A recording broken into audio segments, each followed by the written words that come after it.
Here's how to find your Facebook draft post in seconds. Open the Facebook app on your iPhone or Android device. At the top, tap on What's on Your Mind to create a new post. Here, select Gallery from the bottom left corner.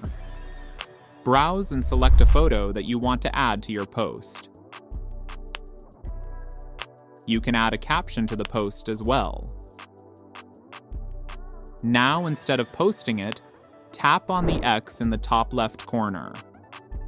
It will ask you to save this post as a draft. Select Save Draft from the options. This will save your post as a draft. To access your saved draft, simply tap on What's on Your Mind again.